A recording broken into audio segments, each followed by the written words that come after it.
Suatu malam, ketika aku sedang bertugas jaga, terdengar nurse call. Tanda bahwa seorang pasien membutuhkan bantuan perawat. Kebetulan, di ruangan itu hanya aku saja yang masih terjaga. Maka akulah yang segera memenuhi panggilan itu. Sesampainya di sana, aku langsung memeriksa keadaan pasien. Setelah aku cek, kusadari bahwa kondisi pasien ini sudah meninggal.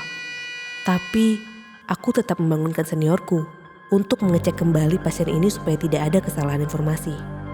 Dari hasil pemeriksaan, seniorku pun sependapat denganku bahwa pasien ini sudah meninggal. Aku memberitahukan kondisi pasien ini kepada keluarganya yang menemani di situ, yang langsung pergi keluar kamar untuk menelpon keluarganya yang lain. Otomatis, di ruangan itu tinggal aku sendiri bersama dengan pasien yang sudah wafat. Aku coba merapikan keadaan jenazah supaya petugas lain tidak kesulitan saat akan memandikannya.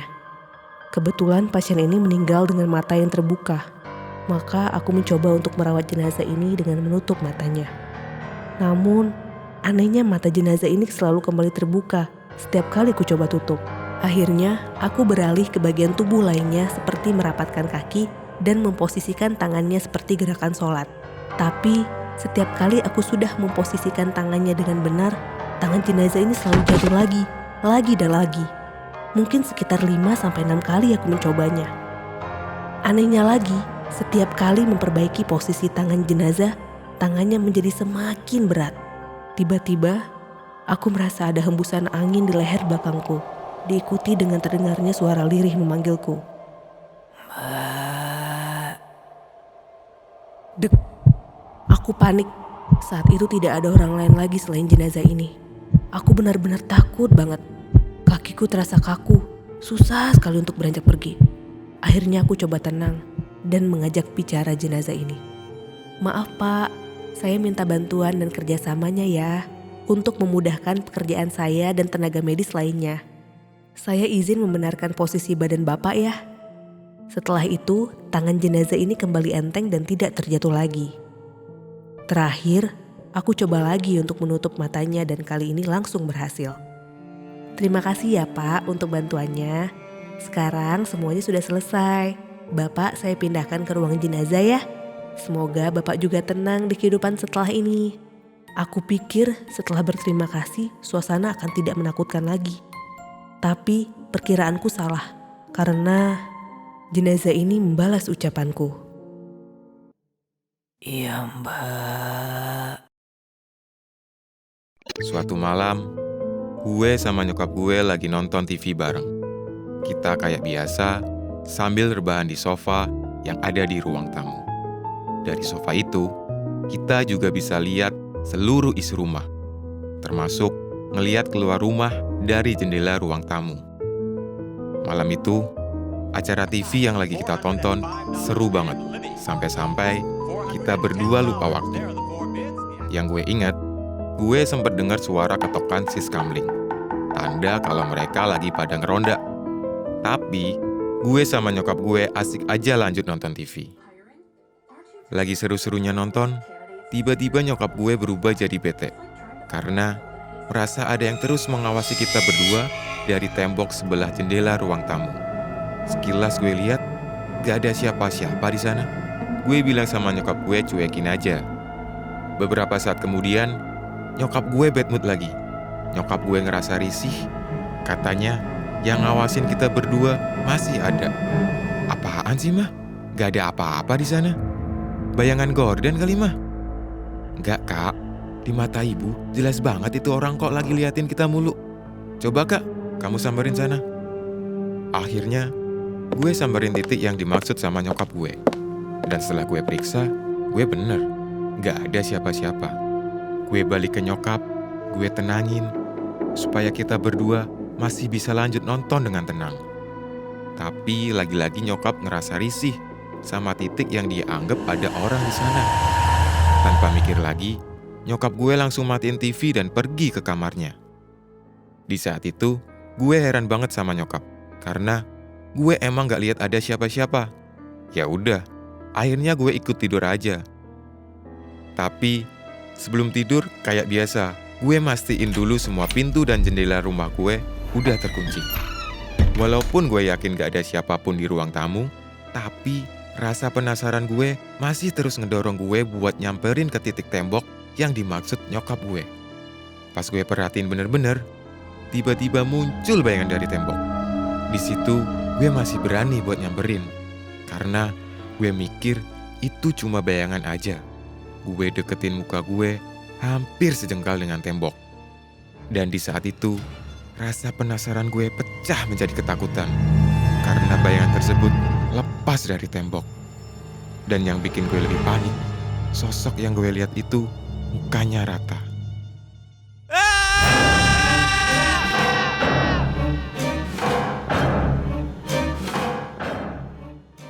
Dulu, setiap malam kalau weekday, gue biasanya jogging di sekitar apartemen. Tapi sekarang udah jarang jogging lagi kalau sendirian. Setelah cerita ini nih, di sekitar apartemen gue itu ada hutan buatan kecil. Pedestriannya ada, sungainya ada, jembatan-jembatan kecilnya pun ada. Pokoknya enak banget buat dijadiin trek jogging. Nah, waktu itu gue jogging sekitar jam 9 malam. Gue tahu, jogging di jam segitu emang bukan hal yang wajar untuk dilakuin. Cuma gue kasih tahu nih, yang jogging malam-malam di hutan buatan itu banyak kok, bukan cuma gue. Tapi entah kenapa malam itu gak seperti biasanya. Malam itu yang jogging cuma gue doang. Ya gue sih gak mikir macem-macem ya. Mungkin emang mereka lagi pada sibuk aja sampai gak sempet jogging. Ya udah, gue mulai lari tuh muterin trek yang biasanya gue lewatin. Tiba-tiba pas gue lagi jogging santai di atas jembatan, ada orang yang ngeduluin gue. Dalam hati gue mikir, kirain gue sendirian doang yang jogging malam ini. Taunya ada orang lain juga. Setelah itu, gue ngeliat ke belakang gue. Mungkin gue bakal ngeliat orang lain lagi yang jogging malam itu. Tapi ternyata di belakang gue kosong, gak ada siapa-siapa. Pas gue ngadep depan lagi, orang yang tadi ngeduluin gue tiba-tiba udah hilang dari pandangan gue. Gue shock dong, soalnya itu gak mungkin. Antara orang itu ngelewatin gue, terus gue nengok ke belakang dan gue ngadep ke depan lagi, itu paling sebentar banget, mungkin cuma 3 detikan. Kalaupun dia sprint, harusnya masih bisa kelihatan, karena treknya tuh cuma lurus doang. Di situ gue masih coba beraniin diri tuh buat ngelanjutin jogging gue. Gak lama ada yang ngeduluin gue lagi. Ini aneh banget sih. Soalnya tadi pas gue nengok ke belakang gak ada orang sama sekali. Masa tiba-tiba ada yang ngeduluin gue lagi? Karena gue gak percaya sama yang barusan gue alamin, akhirnya gue coba melanin langkah kaki gue. Tapi lo tahu gak? Pas gue udah berhenti, orang yang ngeduluin gue pun mulai pelan joggingnya. Pelan, pelan, pelan. Tiba-tiba dia lari mundur dan ngedeketin gue. Wah, gue langsung balik badan dan lari sekenceng-kencengnya balik ke apartemen gue. Gue gak peduli dia masih ngejar gue atau enggak. Pokoknya tujuan gue lari gak pakai berhenti sampai nyampe apartemen. Tapi pas gue udah naik lift dan udah mau sampai lantai apartemen gue ngelihat dari kaca lift ada orang dengan setelan yang sama kayak yang tadi gue lihat. Pas gue keluar lift dan nengok ke arah dia, ternyata bener. Itu sosok yang ngejar gue. Akhirnya gue lanjut lari lagi sampai masuk ke dalam apartemen gue. Pas udah masuk, gue lega banget karena gue bisa selamat dari teror itu. Tapi ternyata gue salah. Orang yang ngejar gue bukan manusia. Sebab pas gue balik badan setelah ngunci pintu, sosok itu udah ada di hadapan gue dan bilang, "Mau kemana?" Kejadian ini aku alamin waktu aku baru masuk SMP. Ketika itu, aku baru banget berani pisah kamar tidur dengan orang tuaku. Jujur, sebelumnya aku emang bener-bener takut tidur sendiri. Soalnya, rumah yang aku dan keluargaku tempatin ini suasananya gak enak banget. Dan kami baru pindah ke rumah ini 2 tahun sebelumnya.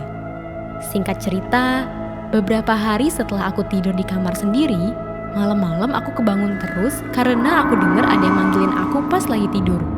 Tapi di situ gak ada siapa-siapa.